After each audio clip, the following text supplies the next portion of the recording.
Hallelujah. लेकिन मेरे प्यारे भाइयों और बहनों, हमें क्रूस पर मनन चिंतन करना है कि क्रूस है क्या, क्रूस है क्या। अभी हम लोगों ने गीत में गाया कि चला यीशु संगवा ना, क्रूसवा उठा के बंदे चला यीशु संगवा ना।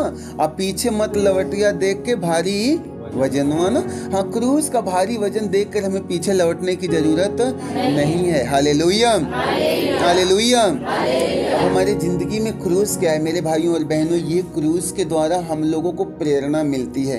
ये जो भी हम लोगों ने लकड़ी के क्रूस को ढोया ना, ये सिर्फ हमें प्रेरित करता है कि वास्तव में मुझे अपने जिंदगी में क्रूस को कैसे ढोना है।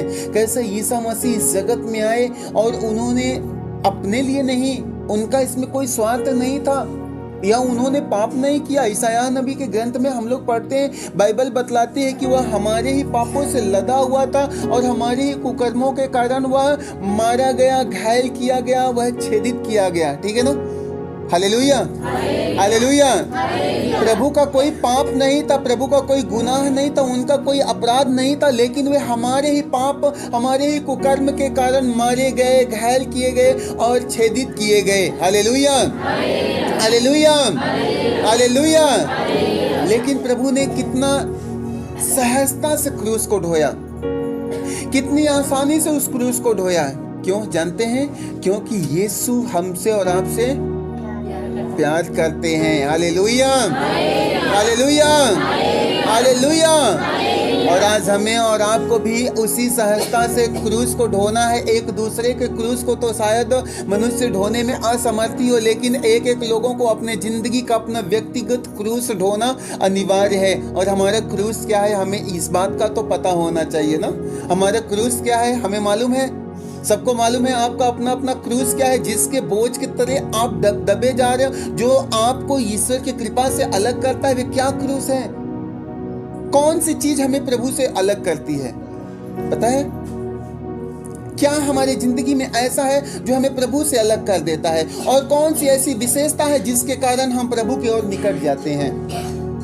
Hallelujah, hallelujah, hallelujah. मेरे भाइयों और बहनों, हमारे और आपके जिंदगी का पाप हमें प्रभु से क्या करता है? अलग कर देता है, हमें प्रभु की उपस्थिति से दूर कर देता है। Hallelujah, hallelujah. और जब हम अपने जीवन में एक सच्चा और अच्छा पश्चाताप करते हैं तो हम ईश्वर के निकट में जाते हैं, हम उनकी संतान बनते हैं। Hallelujah, hallelujah, hallelujah. जब ईश्वर ने आदम का बाग को सजाया तो उसमें किस बात की कमी रखा था? किसी बात की कमी थी? किसी भी बात की, किसी भी चीज की कमी नहीं थी। सब कुछ से भरा पड़ा था और वे पूरा का पूरा बाग ईश्वर की महिमा से भरा था। और उस बाग में हर दिन प्रभु अपने सृष्टि के साथ क्या करने आते थे? एक संबंध बनाने, उनसे हाल चाल करने आते थे, उनके संग संग रहने आते थे। सही बात है? Hallelujah, hallelujah. लेकिन जब आदम और हेवा पाप करते हैं, ईश्वर के आज्ञा को तोड़ते हैं, तो क्या होता है? उनके जीवन में पाप होता है और वहां से वो लोग प्रभु के उपस्थिति से दूर हो जाते हैं। मेरे भाइयों और बहनों, हमारा और आपका जिंदगी का पाप हमें ईश्वर की उपस्थिति से दूर लेकर के जाता है। और हमारे जीवन का पाप ही है जो हमें प्रभु के पास से अलग करता है। हमारी जिंदगी का पाप ही हमें ईश्वर की उपस्थिति से दूर लेकर के जाता है। और आज उसी पाप के बोझ को प्रभु यीशु मसीह ने अपने कांधे पे कैसे ढो लिया? क्रूस के समान में। Hallelujah, hallelujah, hallelujah. अब हम लोगों को क्या करना है? प्रभु यीशु मसीह ने अपने पवित्र वचन में कहा है कि जिस तरह मैंने क्रूस ढो करके तुमको रास्ता बता दिया, अब तुम्हें भी क्या करना है? क्रूस को। और तो वे क्रूस क्या है? हमारे जिंदगी का, हमारे जीवन का पाप क्रूस है ना। हमारे जीवन का पाप क्रूस है, तो हमें अपना क्रूस को अपने ऊपर लेकर के चले जाना है प्रभु के उपस्थिति में। और जब हम उनके उपस्थिति में जाएंगे तो क्या करना है? प्रभु के सामने अपने गुनाहों को प्रकट करके छोड़ देना है, अपने गलती को मानना है। मेरे भाइयों और बहनों, प्रतिदिन अपना क्रूस उठाओ, हर दिन प्रभु के उपस्थिति में आओ, हर दिन उनके सामने अपने पाप को मानो, कबूल करो। क्योंकि एक पाप स्वीकार ही ऐसा संस्कार है जो हमारा रिश्ता हमारे प्रभु से मजबूत बना देता है। जिस पाप के कारण हम प्रभु से दूर हो गए, आज पश्चाताप के कारण हम प्रभु के निकट में पहुंचेंगे। Hallelujah, hallelujah. प्रभु की स्तुति हो, ईश्वर को धन्यवाद, पावन आत्मा की स्तुति हो, पावन आत्मा को धन्यवाद। Hallelujah, hallelujah, hallelujah. आज हम लोग प्रभु के पवित्र वचन को देखेंगे। संत मार्कुस का सुसमाचार, उसके अध्याय 12 पद संख्या 28 से 34 तक। तब एक शास्त्री ईसा के पास आया और उसने यह विवाद सुना था और यह देखकर कि ईसा ने सदूकियों को ठीक उत्तर दिया था, उनसे पूछा, सबसे पहली आज्ञा कौन सी है? ईसा ने उत्तर दिया, पहली आज्ञा यह है, इज़राइल सुनो, हमारा प्रभु ईश्वर एकमात्र प्रभु है। अपने प्रभु ईश्वर को अपने सारे हृदय, अपनी सारी आत्मा, अपनी सारी बुद्धि और अपनी सारी शक्ति से प्यार करो। और दूसरी आज्ञा यह है, अपने पड़ोसी को अपने समान प्यार करो, और इनसे बड़ी कोई आज्ञा नहीं है। शास्त्री ने उनसे कहा, ठीक है गुरुवर, आपने सच कहा, एक ही ईश्वर है, उसके सिवा कोई ईश्वर नहीं। उसे अपने सारे हृदय, अपनी सारी बुद्धि और अपनी सारी संपत्ति से प्यार करना और अपने पड़ोसी को अपने समान प्यार करना, यह हर प्रकार के होम और बलिदान से बढ़कर है। ईसा ने उसका विवेकपूर्ण उत्तर सुनकर उससे कहा, तुम ईश्वर के राज्य से दूर नहीं हो। इसके बाद किसी को ईसा से कोई प्रश्न पूछने का साहस नहीं हुआ। Hallelujah, hallelujah, hallelujah. क्रिस्त में मेरे प्यारे भाइयों और बहनों, एक बार एक व्यक्ति प्रभु यीशु मसीह के पास में आता है और उनसे पूछता है, गुरुवर बताइए सबसे बड़ी आज्ञा क्या है? सबसे बड़ी आज्ञा क्या है? आज्ञा जानना क्यों जरूरी है?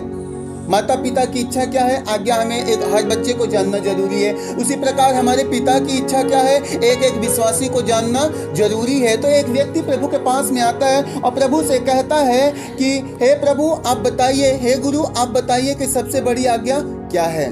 तो उन्होंने सबसे बड़ी आज्ञा क्या बताई कि तुम अपने सारे प्राण, सारे हृदय, सारी आत्मा, सारी बुद्धि, सारे समझ, सारी संपत्ति से अपने प्रभु को और दूसरी बात उसने क्या कहा? दूसरी बात प्रभु ने कहा कि तुम अपने पड़ोसी को अपने समान हालेलुया, हालेलुया, हालेलुया। जिस दिन प्यार में पवित्रता हो गया, जिस दिन प्यार में ईमानदारी हो गई ना, उस दिन समस्या का सारा समाधान हो जाएगा। Hallelujah, hallelujah. क्योंकि ईश्वर ने जगत से इतना प्यार किया कि उसने उसके छुटकारे के लिए अपने इकलौते पुत्र यीशु मसीह को अर्पित कर दिया। Hallelujah, hallelujah. और उस यीशु मसीह ने जगत से इतना प्यार किया कि उसने सबके मुक्ति के लिए अपने बदन का एक एक कतरा लहू बहा दिया। Hallelujah, hallelujah. उसमें उसका कोई स्वार्थ नहीं, ना स्वर्गीय पिता का कोई स्वार्थ, ना यीशु का कोई स्वार्थ है, लेकिन एक प्रेम ऐसा है जिसके कारण वो अपने सृष्टि को बिगाड़ते नहीं, परंतु अपने सृष्टि के लिए वे सारी कीमत चुकाने के लिए तैयार है। Hallelujah, hallelujah. और कहीं न कहीं से हम देखें तो हम सब भी उस ईश्वर में एक सृष्टि हैं। ठीक है ना? हम सब भी प्रभु में एक सृष्टि है। भले ही अलग अलग घर में, अलग अलग गांव, अलग अलग गली, अलग अलग मोहल्लों में या अलग अलग देश में हम पैदा हुए हैं, लेकिन हर किसी में एक ही ईश्वर की आत्मा समावेशित है। एक ही ईश्वर की आत्मा, रूह हर में बसती है। ठीक है?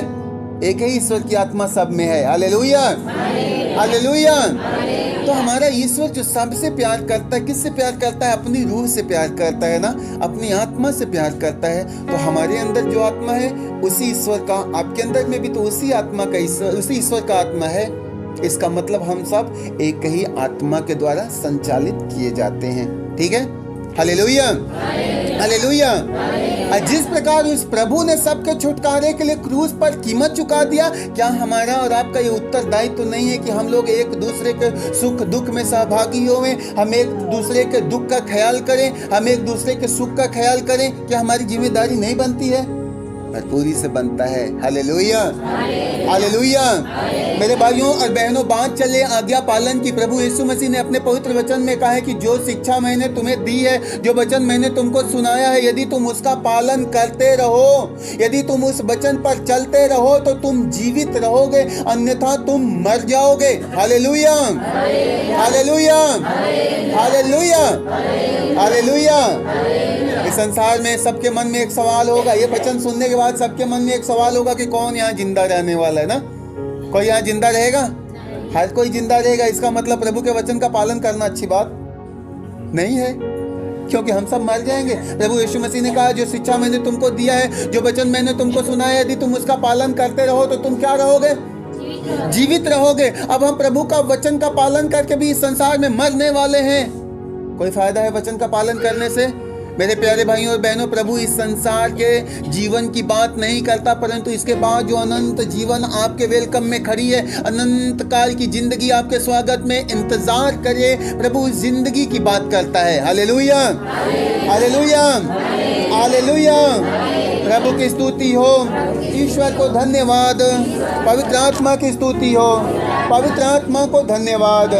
Hallelujah, hallelujah, hallelujah, hallelujah. मेरे प्यारे भाइयों और बहनों, हम लोग देखते हैं प्रभु के आज्ञा पालन के कारण मनुष्यों के जीवन में कैसे चमत्कार होता है। याद रखना, जिस किसी की जिंदगी में ईश्वर की आज्ञा का पालन नहीं है ना, तो समस्या उसके घर में एक डेरा डाल करके रखी है।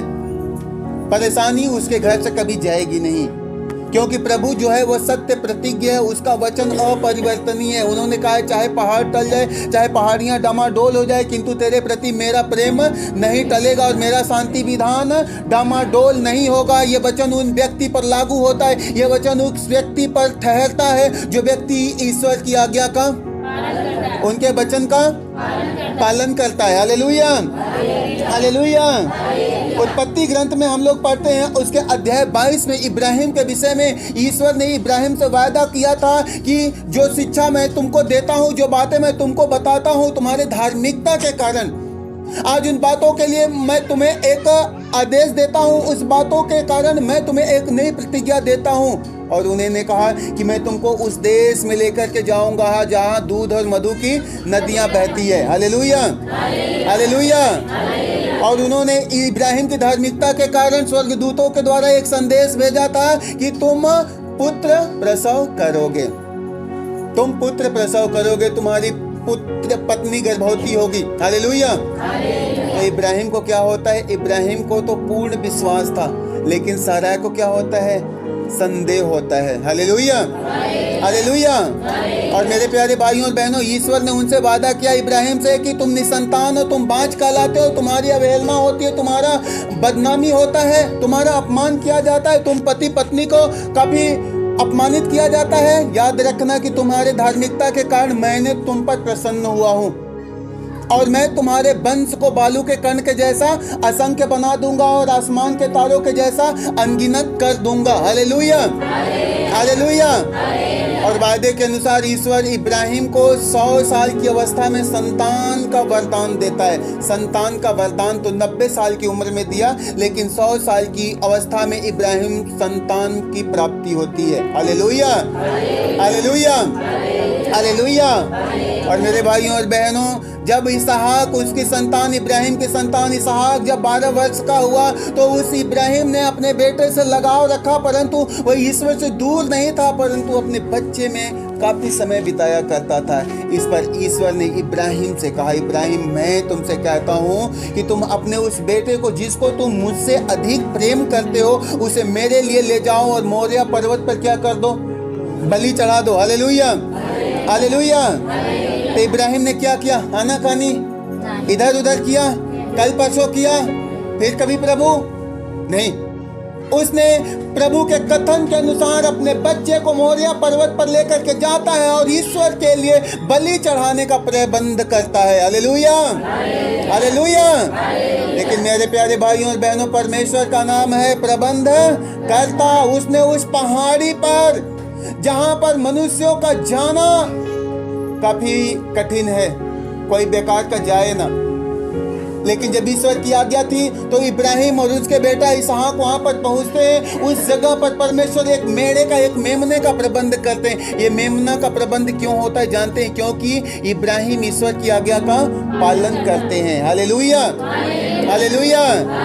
जब हम और आप सभी लोग भी ईश्वर की आज्ञा का पालन करते हैं, तो जिस जगह पर हमारे लिए कोई रास्ता नहीं सोचता है, परमेश्वर वहां से रास्ता निकालते हैं। हालेलुया।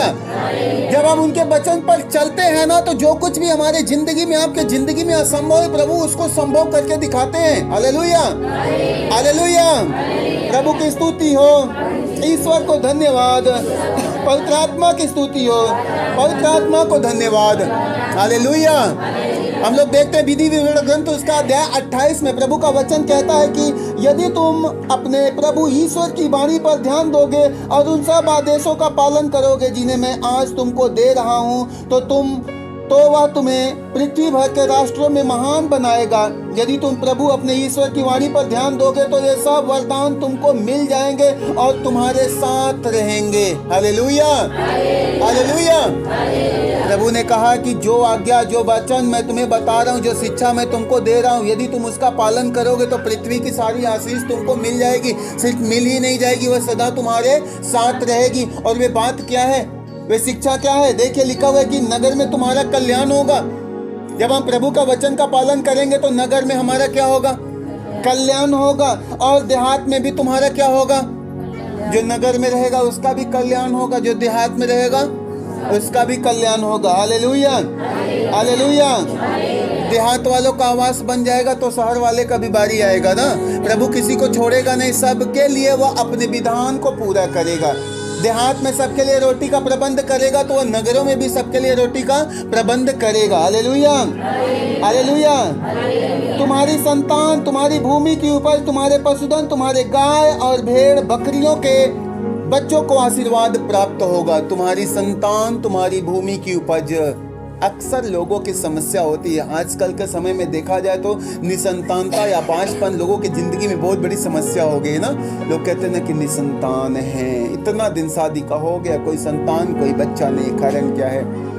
लोग कहते हैं कि मैंने बहुत अच्छे समय से फसल लगाया, अच्छे समय से खेती किया, लेकिन अच्छी उपज नहीं मिल पाया। लोग अच्छे अच्छे पशुओं को पालते हैं लेकिन पशु निसंतान पड़ी हुई है, पशु बांझ पड़ी हुई है। कारण क्या है? बाइबल बतलाती, प्रभु का वचन कहता है यदि तू मेरी आज्ञा का पालन कर तो तू देह का फसल, भूमि का उपज और तेरे पशुओं को भी क्या मिलेगा? आशीष मिलेगा। तेरे पशुओं को भी कृपा मिलेगी। तेरी कोई संतान निसंतान ना रहेगी, तेरी कोई फसल तुझे निराश ना करेगी, तेरा कोई पशु व्यर्थ में पड़ा नहीं रहेगा। Hallelujah, hallelujah, hallelujah, hallelujah. और लिखा हुआ है कि तुम जिस टोकरी में आटा गूंथोगे उस टोकरी को भी ईश्वर की आशीष मिल जाएगी। जिस टोकरी में, जिस बर्तन में आप आटा सान करके अपने परिवार के लिए न रोटी पकाने की तैयारी करोगे, उसमें भी परमेश्वर क्या करेगा? आशीष प्रदान करेगा। ये सारी कृपा हमको कब मिलती है? हाँ, जब हम उनकी आज्ञा का तो अब समझ में आ गया। कोई ये ना कहे कि हमारी गाय बड़े दिन की हो गई, बच्चा नहीं दे रही है ना, हमारा बेटा को बच्चा नहीं हो रहा है, हमारी बेटी का शादी कितना दिन हो गया, शादी हुए उसको संतान नहीं हो रहा है। क्यों नहीं हो रहा है? क्योंकि तेरे अंदर में ईश्वर की आज्ञा का पालन। बात समझ में आई? ये समस्या जो होता है कहीं ना कहीं से मेरे पाप के कारण, ईश्वर की उपस्थिति से दूर होने के कारण हमारी जिंदगी में ये समस्याएं घेरती है। मेरे भाइयों और बहनों, आप जहां कहीं भी प्रभु के वचन को सुनो, जहां कहीं भी वो प्रभु के वचन को सुन रहे तो याद करना, हर व्यक्ति के जिंदगी में सबसे महत्वपूर्ण बात है ईश्वर की आज्ञा का, उनके वचन का। यदि हमारे जिंदगी में ईश्वर के वचन का पालन नहीं है तो सारा जीवन व्यर्थ और बेकार है। Hallelujah, hallelujah. प्रभु की स्तुति हो, ईश्वर को धन्यवाद, पावन आत्मा की स्तुति हो, पावन आत्मा को धन्यवाद। एजेकियल नबी के ग्रंथ में उसके अध्याय 18 पद संख्या 21 से 24 तक में हम पढ़ते हैं, यदि पापी अपना पुराना पापमय जीवन त्याग कर मेरी सब आज्ञाओं का पालन करता है और धार्मिकता तथा न्याय के पथ पर चलने लगता है तो वह अवश्य जीवित रहेगा।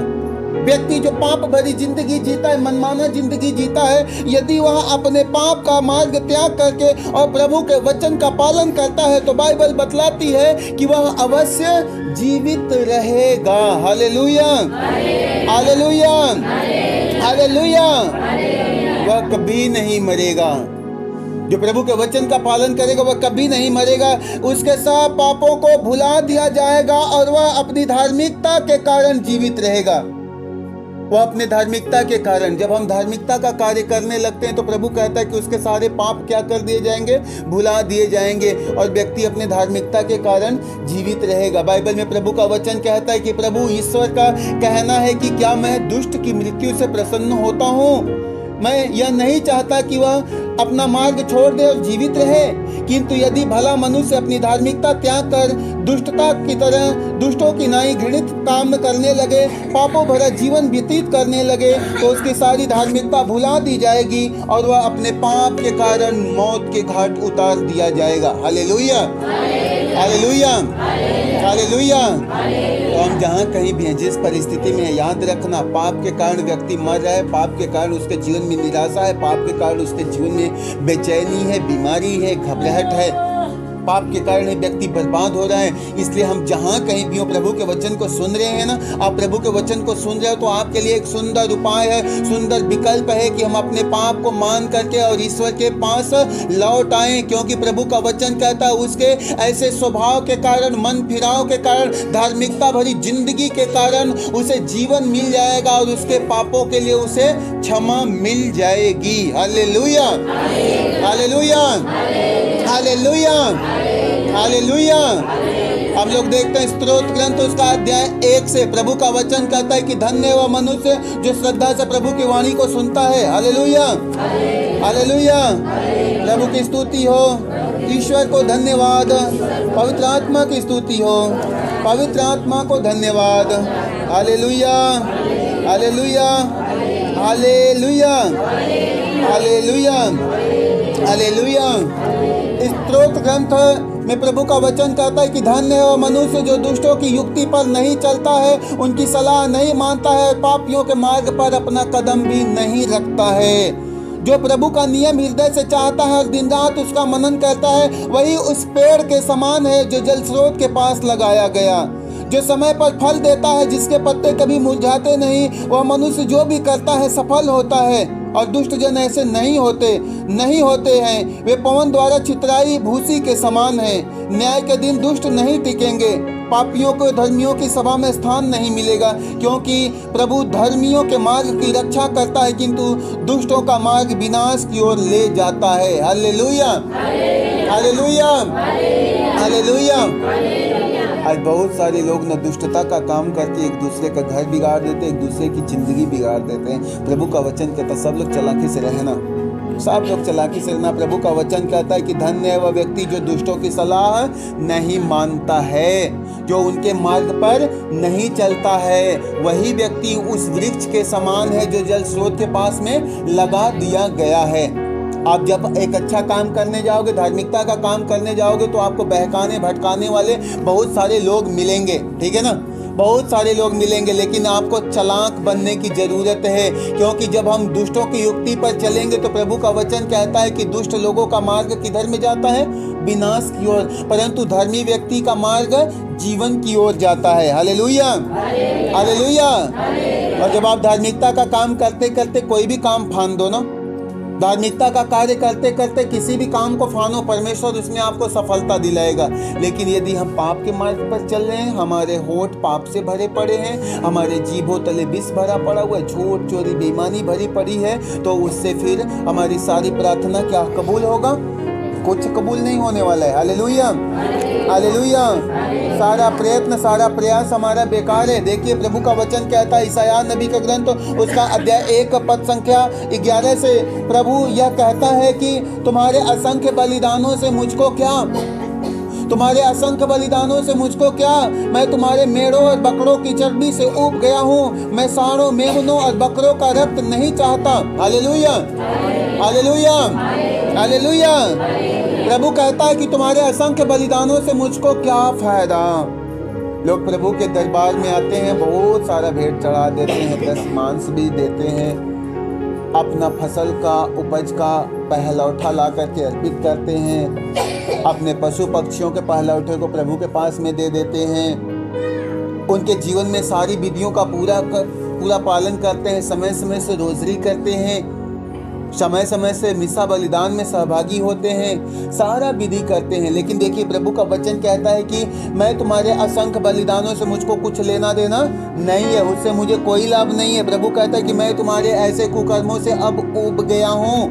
प्रभु का वचन कहता है कि जब तुम मेरे दर्शन करने आते हो तो तुमसे ये सब कौन मांगता है? Hallelujah, hallelujah. प्रभु कहता है कि जब तुम मेरे दर्शन करने आते हो तो ये सब तुमसे कौन मांगता है? तुम मेरे प्रांगण को क्यों रौंदते हो? प्रभु कहते हैं मेरे प्रांगण को क्यों रौंदते हो? रौंदने का मतलब न प्रभु के पास आए, दुनिया भर का सारा चढ़ावा चढ़ा करके चले गए, सारा कर्म क्रियाक्रम करके चले गए, लेकिन यदि हमने सच्चा पश्चाताप नहीं किया तो प्रभु कहता है कि मेरे प्रांगण को, मेरे मंदिर को रौंदने आने की कोई जरूरत मत आओ। प्रभु कहता है मत आओ। Hallelujah, hallelujah, hallelujah, hallelujah. प्रभु का वचन कहता है कि मेरे पास में व्यर्थ का चढ़ावा लिए फिर नहीं आना। तुम्हारे लोबान से मुझे घृणा हो गई है। अमावस, विश्राम दिवस और तुम्हारी धर्म सभाएं, मैं अन्याय के कारण ये सब समारोह सहन नहीं करता। तुम्हारे अमावस और अन्य पर्वों से मुझे घृणा हो गई है। ये मेरे लिए असहनीय भार बन गए हैं। जब तुम हाथ फैलाते हो, देखिए मनुष्य के पाप भरे कर्म के कारण बाइबल बतलाती कि जब तुम हाथ फैलाते हो, जब तुम हाथ फैलाते हो तो मैं तुम्हारी ओर से अपनी आंखें फेर लेता हूँ। जब तुम हाथ फैलाते हो तो मैं तुम्हारी ओर से अपनी आंखें फेर लेता हूँ और मैं तुम्हारे अनगिनत प्रार्थनाओं को अनसुना करता हूँ। मैं तुम्हें उत्तर नहीं देता हूँ क्योंकि तुम्हारे हाथ रक्त से रंगे हुए हैं। Hallelujah, hallelujah, hallelujah.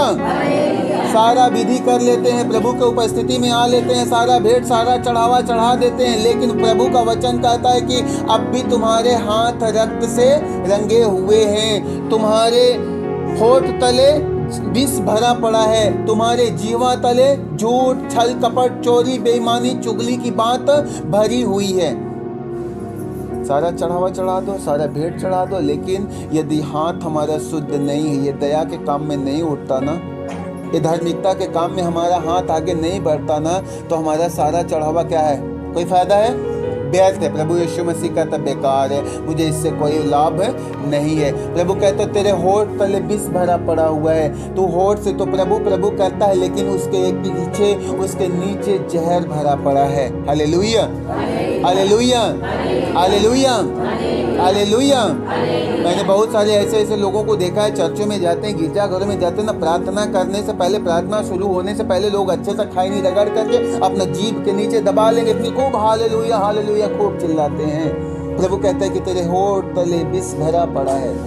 ये तो बात हो गई खैनी की, बात हो गई खैनी की, मैंने देख लिया इसलिए मैंने कह दिया। लेकिन आज बहुत सारे व्यक्ति हैं जो अपने होठ तले ऐसी बहुत सारी खैनी, गुटखा या नाना प्रकार की चीजों को दबा करके रखे हैं, जिसको कोई नहीं देखता है, लेकिन भरा पड़ा है ना, भर करके पड़े रखे हैं। इधर में झूठ पड़ा है, चोरी पड़ी है, बेईमानी पड़ा है, निंदा पड़ा है, चुगली पड़ा हुआ है। प्रभु यीशु मसीह कहता है इसलिए तेरे इसी स्वभाव के लिए, तेरे इसी व्यवहार के लिए, जब तू अपनी बाहों को फैला करके प्रार्थना करता है तो मैं उस स्थिति को नहीं देखता, मैं तेरे बाहों के फैलाने को नहीं देखता, मैं तेरे पुकार को नहीं सुनता हूँ। Hallelujah, hallelujah. अब प्रभु का वचन कहता है कि आओ हम स्नान करें और शुद्ध हो जाएं। Hallelujah, hallelujah. प्रभु का वचन कहता है कि स्नान करो, शुद्ध हो जाओ और अपने कुकर्म मेरे आंखों के सामने से दूर कर दो। प्रभु कहता है अब भी समय है, अब भी तेरे पास में मौका है कि अब से तू अपने गलती को मान, अपने होठ के विष को प्रभु के सामने प्रकट कर, अपने झूठ बोलने की आदत को छोड़, अपने चुगली के, अपने निंदा को छोड़, अपने नशे की आदत को छोड़, अपने सारे बुराई को छोड़, प्रभु के पास में आ जा। और आगे प्रभु का वचन कहता है कि आओ हम एक साथ विचार करें, तुम्हारे पाप सिंदूर की तरह लाल क्यों न हो, वे हिम के जैसा उज्जवल हो जाएंगे, किरमिच की तरह मटमैले क्यों न हो, वे ऊन की तरह श्वेत हो जाएंगे। Hallelujah, hallelujah, hallelujah. जब व्यक्ति अपनी जिंदगी के सारे पाप को याद करता है मेरे भाइयों और बहनों, और प्रभु के पास में आता है, तो प्रभु दया का सागर है। उसने एक एक पापियों के छुटकारे के लिए क्या किया? अपने बदन का एक एक कतरा लहू बहा दिया, ताकि जो कोई उसके क्रूस मरण में, उसके दुख भोग में विश्वास करे वह नाश ना हो, बल्कि उसे अनंत जिंदगी मिल जाए। तो जब आप प्रभु के पास आते हो ना, तो साफ सुथरा मन लेके आना, साफ सुथरा मन, अपने अंदर से बुराई को निकालना। क्योंकि प्रभु यीशु मसीह ने कहा जो बुरा सोच, बुरा विचार लेके मेरे मंदिर में आता है तो वह क्या करता है? प्रभु के मंदिर को क्या करता है? रौंदता है, गंदा करता है, ठीक है ना। उसके आने या जाने से कोई लाभ है नहीं, बस व्यर्थ का भीड़ है, व्यर्थ का चहल पहल है, बाकी कोई फायदा नहीं है। इसलिए प्रभु यीशु मसीह कहता है, जब तुम मेरे पास में आओ तो शुद्ध और पवित्र बन करके आओ। जब तुम मेरे पास में आओ, अपने आप को साफ सुथरा पवित्र बना करके आओ, फिर देखो कि मैं कैसे आकाश के झरोखे खोल कर तुम पर, तुम्हारे परिवार पर, तुम्हारे घराने पर आशीष की बारिश करता हूँ। फिर तुझे किसी बात के लिए चिंता करने की जरूरत नहीं। प्रभु यीशु मसीह कहता है कि मैंने तुझको तेरी माता के गर्भ में रचने से पहले ही तुझे जान लिया है। तो क्या प्रभु हमारी आवश्यकता को नहीं जानता? जिसने हमारी माँ के गर्भ में रचने से पहले हमको जान लिया, हमें इस समय क्या हम लेने के लिए, क्या पाने की इच्छा से प्रभु के पास आए, क्या प्रभु नहीं जानता है? जानता है मेरे भाइयों और बहनों। सिर्फ आपको शुद्ध और पवित्र बनना है, बाकी प्रभु आप पर अपनी आशीष, आप पर अपनी कृपा उंडेलने में विलंब नहीं करता। Hallelujah, hallelujah, hallelujah. प्रभु की स्तुति हो, ईश्वर को धन्यवाद, पवित्र आत्मा की स्तुति हो, पवित्र आत्मा को धन्यवाद। Hallelujah, hallelujah, hallelujah. तो जब आप प्रभु के पास आएंगे तो हम प्रभु के पास कैसे आएंगे? पूरा विश्वास के साथ प्रभु के पास में आना है, क्योंकि जिसके पास में विश्वास का अभाव रहेगा वह ईश्वर की कृपा को नहीं देख पाएगा। प्रभु यीशु मसीह कहता है, विश्वास के अभाव में कोई ईश्वर की कृपा का पात्र नहीं बन पाएगा, परंतु जिसने विश्वास किया, जो विश्वास करके प्रभु के पास में आते हैं, वह प्रभु से कृपा, चंगाई, छुटकारा, उद्धार लेकर के जाते हैं। Hallelujah, hallelujah. और जानते हैं ये प्रेरणा या ये चाह कब पैदा होती है? जब व्यक्ति थकता है, जब व्यक्ति निराश होता है, जब व्यक्ति उदास होता है, जब उसके लिए सारे रास्ते, सारे मार्ग बंद हो जाते हैं, तब उसके अंदर में एक लौ जागती है। कौन है जो मेरा उद्धार कर सकता है? कौन है जो मेरी मुक्ति कर सकता है? कौन है जो मुझको चंगाई दे सकता है? संत मार्कुस के सुसमाचार में हम लोग पढ़ते हैं 12 साल से रक्तस्राव से पीड़ित स्त्री के विषय में, जो 12 साल से लगातार क्या थी? बीमार थी, उसके बदन से लहू पसीज रहा था। अब सोच लो कि 12 साल में उसने किसी चीज को छोड़ा होगा? कोई उपाय उससे बचा होगा? कोई दवाई बचा होगा? कोई इलाज बाकी रहा होगा? कुछ नहीं बाकी रहा होगा। सब कुछ से थक गई थी, हार गई थी, निराश और उदास जिंदगी जी रही है। लेकिन जब उसने ईश्वर के चमत्कार के विषय में सुना, यीशु के अद्भुत काम के विषय में सुना कि यीशु नाज़री छू करके रोगियों को चंगा करता है, यीशु नाज़री रोगियों पर हाथ रखते तो रोगी चंगे हो जाते हैं, तो उसके इस निराशा भरे स्थिति में उसको एक आशा की उम्मीद जागती है और उसकी आशा को प्रकट करती है और कहती है कि यीशु सबको छूते हैं तो सब चंगे हो जाते हैं। अब वो अपने मन में विचार करती कि यदि मैं भी यीशु के पल्लू को छू लूंगी तो मैं भली चंगी हो जाऊंगी। उसने सोचा कि यीशु सबको छूते हैं तो सब चंगे होते हैं, परंतु मैं यदि उसके चादर के पल्लू को छू लूंगी मैं भली चंगी हो जाऊंगी। और मेरे भाइयों और बहनों, जब ऐसे विश्वास के साथ उसने यीशु के चादर के पल्लू को छुआ, उसके 12 साल की बीमारी से उसे क्या मिल गया? छुटकारा मिल गया, उसे चंगाई मिल गई। Hallelujah, hallelujah, hallelujah, hallelujah. तो जब आप प्रभु के पास में आते हैं तो पूरे टूटे मन, टूटे हृदय से प्रभु के पास आना। प्रभु यीशु मसीह कहता है, अपना गला फाड़ के मत चिल्लाओ, अपना गला फाड़ करके मत चिल्लाओ, परंतु अपना हृदय फाड़ दो। अपना वस्त्र मत फाड़ो, अपने हृदय को फाड़ कर ईश्वर को आवाज लगाओ। प्रभु कहता है कि हृदय से पुकारने वाले की आवाज शीघ्र ही जो हृदय से पुकारता है उसकी आवाज सुनी जाएगी। लेकिन जो हृदय से नहीं पुकारेगा, जिसको अभी अपने धन, अपने संपत्ति, अपने ज्ञान, अपने दुनियादारी पर भरोसा है, वह व्यक्ति अभी भागेगा, वह व्यक्ति अभी दौड़ेगा, अभी थकेगा। जब थक लेगा, जब प्रभु के पास आएगा, तब प्रभु उसको क्या करेगा? छुड़ा लेगा, प्रभु चंगाई देगा। Hallelujah, hallelujah. प्रभु की स्तुति हो, ईश्वर को धन्यवाद, पवित्र आत्मा की स्तुति हो, पवित्र आत्मा को धन्यवाद। Hallelujah, hallelujah, hallelujah, hallelujah. सभी को जय यीशु। तो इस चालीसा काल में हमें क्या करना है? एक दूसरे को प्रेम करना है ना, एक दूसरे को प्रेम करना, किसी से बैर ना होने पाए, याद रखना, किसी से बैर, किसी से कलह ना होने पाए। प्रभु ने क्या, कितनी आज्ञा बताई है? प्रभु ने 2 आज्ञा बताई कि तुम अपने सारे प्राण, सारे हृदय, सारी आत्मा, सारे धन, सारी संपत्ति, सारे बुद्धि से अपने प्रभु को प्यार करो। यदि मैं बीमार भी हूँ ना, मेरी आत्मा बीमार भी है ना, बीमारी में भी मुझे क्या करना है? प्रभु को प्यार करना है। यदि हम बीमार हैं, बीमारी में प्रभु को प्यार ना कर पाएँ तो क्या हम आत्मा से प्रभु को प्यार कर पाएंगे? नहीं कर पाएंगे, क्योंकि मेरी आत्मा तो कमज़ोर है, मैं बीमारी में फंसा पड़ा हूँ। लेकिन प्रभु कहता है बीमारी में भी तू अपने प्रभु को प्यार करो, सारी आत्मा से प्रभु को प्यार करो, सारी बुद्धि से प्रभु को प्यार करो। इसका मतलब हमें अपनी ज़िंदगी में सर्वोच्च और सबसे पहला स्थान किसको देना है? अपने प्रभु, अपने ईश्वर को देना है। हालेलुया। और प्रभु यीशु मसीह ने कहा कि अपने पड़ोसी को अपने समान प्यार करो। हमें अपने पड़ोसी को भी अपने समान में प्यार करना है। हमें किसी से बैर, मतभेद या भेदभाव रखने की ज़रूरत नहीं है। किसी से हमें लड़ाई झगड़ा गुस्सा करने की ज़रूरत नहीं है। 40 काल एक एक लोगों को घर वापसी का या बिगड़े हुए रिश्ते को सुधारने का या स्वर्ग का मार्ग तैयार करने का समय है। Hallelujah, hallelujah, hallelujah. प्रभु की स्तुति हो, ईश्वर को धन्यवाद, पवित्र आत्मा की स्तुति हो, पवित्र आत्मा को धन्यवाद। Hallelujah, hallelujah.